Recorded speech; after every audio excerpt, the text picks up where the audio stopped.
Thank you very much, Freak. Welcome to World's Cooldown. We could not have asked for a better matchup to close out the day.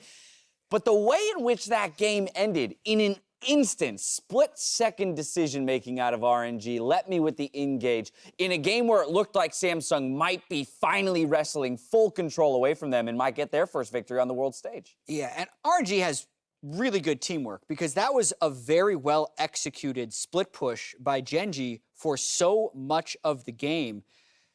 Just, you want to say it's like an anticlimactic ending, but that's just... It kind of was. That's how RNG wins games. I mean, there was a similarly hype moment in Game 4 of the MSI final where they flash engaged with Ornn and Malzahar on the AD carry to get that win. And even though it's just a group stage game, they did it again here. And it's all calculated. That's my takeaway, Jad, is they listened to the comms and they had communicated. Uzi was actually the one with the timer that the QSS was still down in that game. When Prey was caught, in this particular game, we were watching the Siege a moment earlier and we were noting, oh, Xayah can't walk up. She doesn't have the Featherstorm. She can't walk up and she's afraid of Karsa collapsing. This was Ruler still without ultimate. The choo-choo train down the mid lane. It catches him. The flash wasn't good enough from Ruler. And while the game ends there and you feel like there was some Titanic fights that we missed, it was still RNG being calculated, being committal, and it was just an awesome, awesome game. Yeah, because that's all it takes.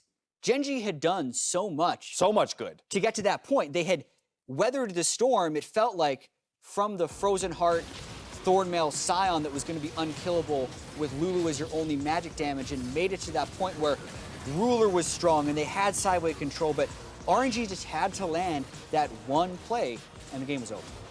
Without a doubt, as we roll through some of the highlights of the game, we see that it was very back and forth at different moments, having to cede certain objectives in order to get advantages elsewhere. I mean, without a doubt, this is top-tier play from two very high-quality teams. I think both teams had their head held high after this game. Obviously, Gen.G yesterday would have been pretty crestfallen to lose the game they did. But here, you know, even when it came to the draft, we really liked the adaptations Gen.G did. It was pretty much mirroring what Frosk and I were talking about in terms of win conditions. When it all came down to it, it didn't even need an Uzi team fight. It was really about execution, specifically Letme's ultimate that took it over. But so many little moments, and Cuvée flexing on this Camille again and again. It made you think about the what-ifs. Definitely, they'll come away disappointed, but hopefully Gen.G is galvanized from this performance and not just feeling like the maths, the 0-2, is really the important takeaway. I mean, Cuvée had a number of just incredible plays within that game alone. The avoid on the gank at level 6 in the top lane with the ult flash hook shot out, right? We saw that one really inventive team fight where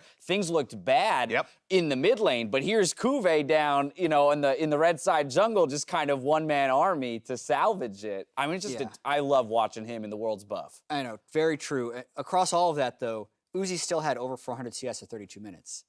Stop bringing us back down. He was doing his work. It's just what happens, right, with this unstoppable bottom lane, and that was as subdued as we've seen him in a while.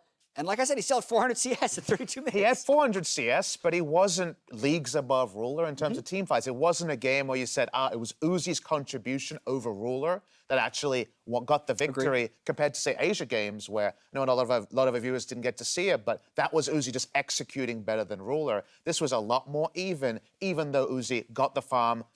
At this point, you always pencil it in. He's always going to get his farm. You win the game in another way than getting a CS lead over Uzi. And it was interesting to see that the Sivir was the pick to come out. We saw the Kai'Sa targeted, which was interesting because there has been some discussion about when you're facing RNG, do you even bother targeting Uzi in the pick ban phase, or do you just kind of let it go? The Xayah gets picked away from him. Sivir the response. I just found that kind of curious. Yeah, not only they actually weren't willing to opt into any of the Kai'Sa skill matchups, right? Because Uzi will win both sides of the Xayah Kai'Sa with the help of Ming. So it is interesting to see what his answer to that is. Teams will kind of, I think, put that in their back pocket, think, okay, he's going to go for Sivir in this situation, because we don't know how much the AD carry meta is going to evolve, but we know most teams don't actually force you into that level, and Uzi's answer is Sivir. Without a doubt. Today, 6 more players stood out above the rest to become the MasterCard players of the game. For Game 6, RNG's Let Me earned the accolade, and he will join the likes of Flash Wolves Betty, PVB's Big Koro, Fnatic's Caps, IG's Rookie, and C9's Jensen. Yeah, really an exciting day of games all the way from the start. Flash Wolves jumping out to a 2-0, Big Koro helping Fengbu Buffalo pick up their first win. Caps and Rookie, who we're going to get to see face off tomorrow. Both getting the Aurelia versus Syndra matchup and both taking advantage of that. So really exciting day. No junglers or supports on the list today, just a lot of carry performances in the big tank right at the end. And in the big Titanic games, Jensen was the one who got NA their first victory. And I feel like really deserves this. He's on a team with so many stars that the MVP will so rarely go to a Scion player, but from the early Frozen Heart Ninja Tabi roams to the eventual ult at the end, he really was the difference. Really cool to see that kind of the story of that game was a lot about the top laners. You know, Scion out to kind of an early advantage with that easy tankiness that he can build up. Ooh, now we got the scaling Camille. And then that one engage. That's all you need is one good engage to close out the game and let me get it. And the best games of League of Legends, either they feel like a war is being played out or it is a bit of a war of attrition, a bit of a boxing match. And this really did feel like a boxing match until the knockout punch on Ruler was what ended the game. So you don't always get all 9 rounds, but I think the analogy holds true in this particular game. Well, to hear more about RNG's win over Gen.G, Avli is standing by with the victorious mid laner. Thanks, guys. I'm here with RNG Xiaohu, and tell me about that final engage, because we saw Let Me just running down through mid. So what was going on through the team comps, and what was going on through your head? 就是想问你最后那一波，当 Let Me 开车往里面冲的时候，当时就是队友是怎么沟通的，然后你自己是怎么想的？因为最后一波那个霞是没有水银跟大招的嘛，然后我们原来的想法可能只是想打他个闪，但是可能入了选手闪现的位置也不是特别好吧，所以就后边也就有了去把他秒了的想法吧。So initially, they only was going for Ruler. So Ruler doesn't have his ultimate, and he also doesn't have Quicksilver, the QSS. So they only want to get a flash maybe out of Xayah, but he maybe misplayed the flash. Therefore, they had a chance to kill him and actually eventually ending the game. And some people saw this matchup as almost a preview of 2 potential finalists. And now that it's over, who do you really think is your biggest opponent here at Worlds? 就大家之前可能就会觉得 Gen.G 和 RNG 会是最强的2个队伍，那么现在你们打赢了 Gen.G， 你会觉得你们下一个最大的对手是谁？我觉得我们小组里另一位对手 VIT 也是非常强烈的对手吧，他也是赢下了根基，然后后边另一个队也是差点赢下吧，然后的话，还有什么来着？你们队吗？就这样吧。So you think Vitality in their group is also a really strong team. So Vitality is also able to, beat Gen.G yesterday, and they almost win today as well. So they think Vitality is going to be a strong opponent. Well, you're playing against them tomorrow, and they're a team that's incredibly aggressive and almost unpredictable. So how do you really prepare for that? 所以你们明天就要跟 Vitality 打了嘛，然后他们其实进攻线很强，然后也很难预料，所以你们会怎么准备去面对他们？应该也不会做什么特别的准备吧，就保持我们一贯的风格，就做好我们自己该做的事情就可以了。So we'll just do normal preparation, just play our style, do what we do best, and it should be fine. Xiaohu, thank you, and congratulations again. And that's it for us. Back to you.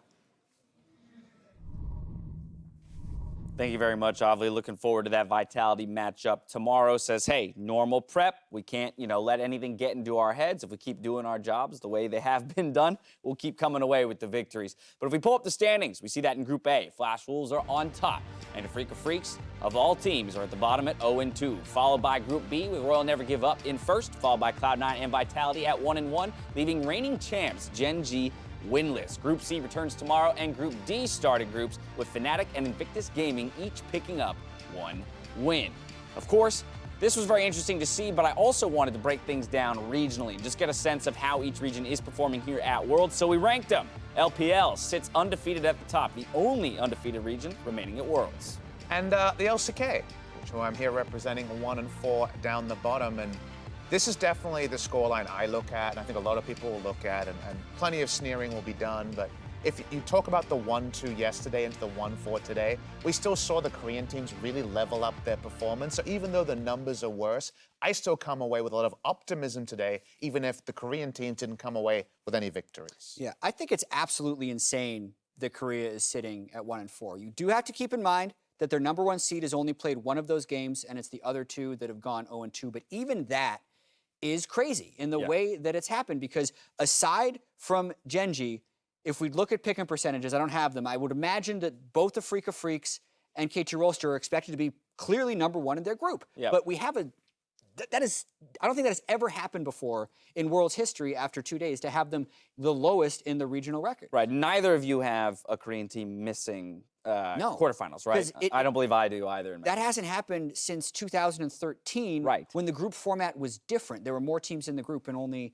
a set number advanced. So it's insane. But to Papa Smithy's point, after watching the improvement we saw from Gen.G and the history of Korea, I expect them to bounce back to a point. Right. But I mean, this is probably going to be their worst group stage showing, just considering they already have 4 losses. Already more losses in group stage than last year at Worlds for the entire region. It's a world's worth of losses in the first 2 days. Yeah, it's insane. But we have to remind ourselves that, 2 days in, we have seen greater comebacks when it comes to making it out of groups, and so still very possible for those teams to do it.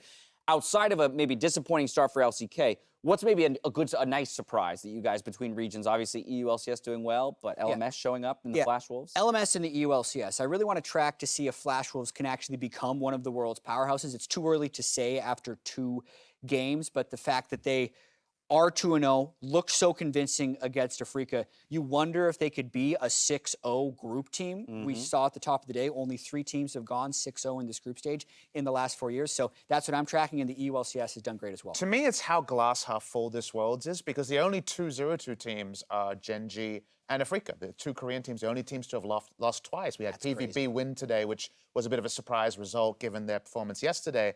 The best thing about that, though, is there's no hopers 2 days in. There's no one who you're like, I can skip that game. Like, they've already been run over twice. The Korean teams may go on to lose further games, but not many people will be tipping 0-6s there. So even though some of that might be that every team hasn't played twice yet, there still is a lot of optimism that this World that's already had a lot of left turns potentially has a lot more. This is really exciting. The meta is still developing. Right now, the champion pool of what's good and what's bad, the what's good part seems to be pretty solidified. We're not going past, say, 35, 30 picks, but it's also only 2 days in. It's still some unexplored territory. Right, let's dive into that a bit. We did just see the Lulu in the mid lane, right? So there's still some experimentation to be done. Priorities developing over these first 2 days that you guys think you might want to pull at or talk about. Yeah, well, for this one, it's more of what's different from the play-in stage to the group stage right now, and I see that in the AD carry meta. I feel like in the play-in, Kai'Sa was just blind pickable by usually the Pool 1 teams that were at the top of it. And now it feels like Xayah is actually the blind pickable one that is being picked into almost any matchup, and oftentimes you're willing to pick it into Kai'Sa, and they're actually not letting the Kai'Sa get online. And it's also a first pick Xayah scenario most often. We had that in the first 2 games of World, and it's largely been tracking from there. I think in the past, the thought was Rakan and a generic AD carry is better than Xayah and a generic support, but that hasn't borne true in this particular meta. It does very well. It's a consistent champion, has an escape with the ultimate, and in general, scales pretty well and has a decent laning phase. And when we see teams overcomplicate matters and go Kai'Sa Rakan, which is your first thought, right? Oh, the Kai'Sa's left open and we need to separate away the Rakan. That lane is so weak in the 2v2 that it's been kind of smashed in most games. So given the quirk of the meta, the Xayah priority, it used to be we have a player who's very singularly good at Xayah, like Uzi, otherwise you wouldn't reach for the Xayah, but now it's the tournament meta, and I think that's really cool. Yeah, and I see a lot of the other champions in the meta are influencing this. It's very difficult for an Aatrox to get on top of a Xayah. Even the better hard-engaged champions like Ornn, Gragas, Leona, Alistar, Xayah can actually counter-engage a lot of those things.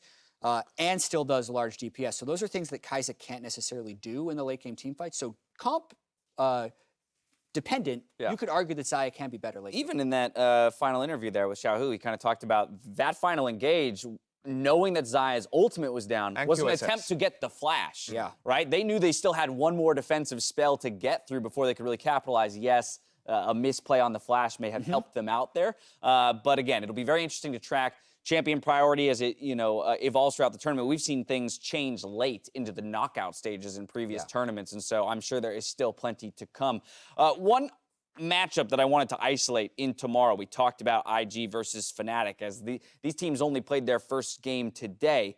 Caps, Rookie both put 2 incredible individual performances out there on the same champion in Aurelia in the same matchup against Syndra.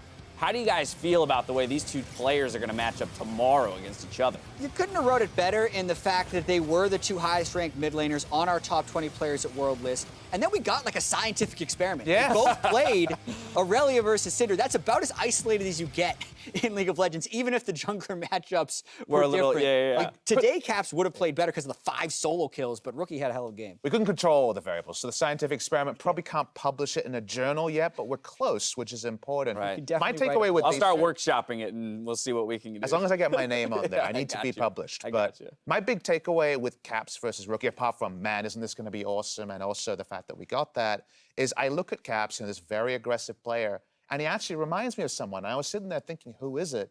It's Rookie in 2015 when he was on IG. They came to Worlds and underperformed. I don't think that's the analogy I'm looking for, but that was when Rookie put everything on his shoulders. I have to perform.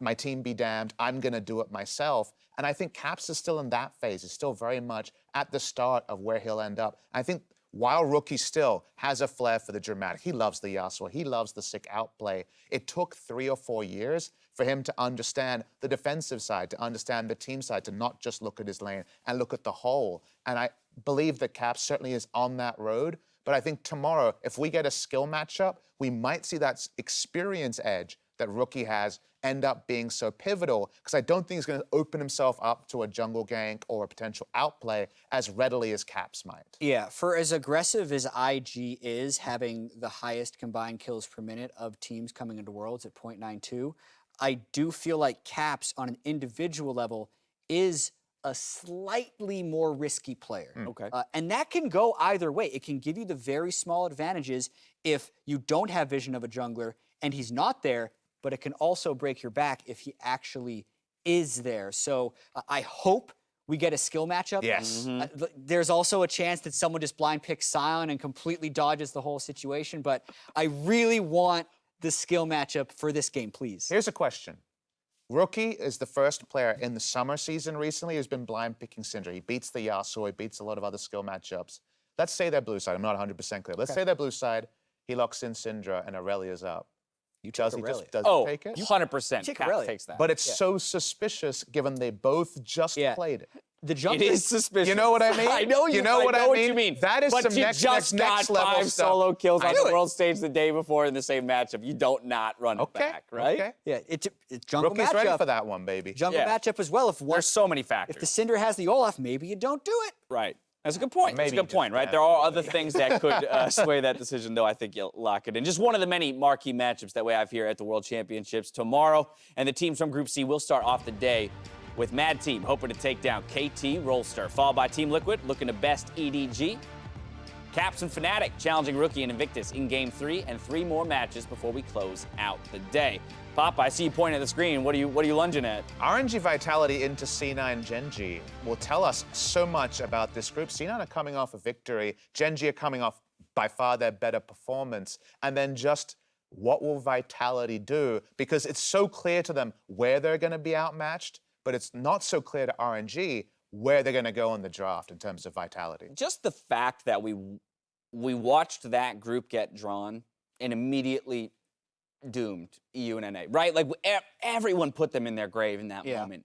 And the fact that through 2 days, it seems like the group has been blown open. Of course, I think tomorrow will be very telling as we finish that first round robin for that group in particular, but oof. Yeah, I mean, it's a must-win for Gen.G. Sure, we have had It's a team possible. start Fnatic knows. 04 and make They're it out. there. Fnatic, the only true. team that ever started Very 03 and make it out. Also the only team to ever start 04 and make it out. So it's And possible. Cloud9 has been helped getting out of groups in weird tiebreaker situations as well. Yeah, so. that's a must-win. Team Liquid is close to a must-win playing against EDG, but they also have Mad Team coming up on the 4th day for them, so 1 and 2 is not as deadly. Just have to make sure they pick up one of those wins, because my eyes are going to be on that game as I have the battle between EDG and TL deciding 2nd place in that group. Well, the excitement is just ramping up here on the world stage. That's going to do it for us here. So now for myself, the casters, and the entire live broadcast crew, thank you for watching, and we'll see you tomorrow for more Worlds 2018.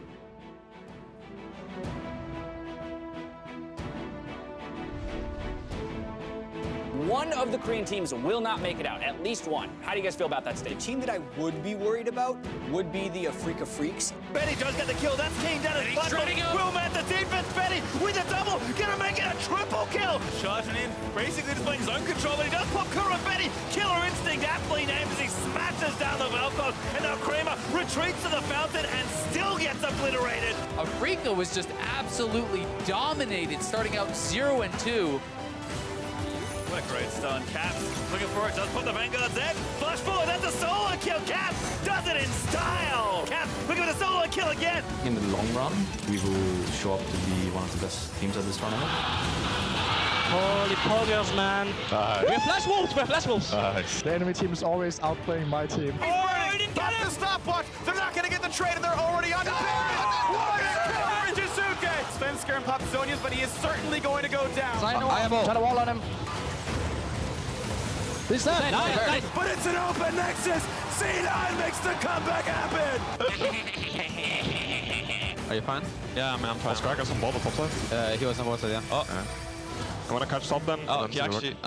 Big Koro is just forcing out the DPS. Perks is going down. That's going to be a double kill. Make it another triple. No one is safe at Worlds 2018. Favorites be damned. 2 kills in for Jackie Love. Looking for the third as PK holds the front line. The back line's ready dropping as well as Rookie gets it. That's 4 already. IG 1-0 to start Worlds. These two teams have a long-standing history with each other. They constantly seem to find each other in the group stage. This is very possibly a look at a finals. In comes Sai on Choo-Choo as Haru will quite drop down to the crossblade. Carson's gonna he kicks in Ruler, but no kill just yet. Haru gets his kill into Karsa. OKJ is far to look for Ruler. He flattened him, but he's still been caught. The knockup. They're gonna try to knock down Saya, and they get it. There's Camille on the backside, and it's not gonna be enough. Another kill comes up. A double for Uzi. And RNG, a 2-0 start to Worlds, the defending champions, 0-2.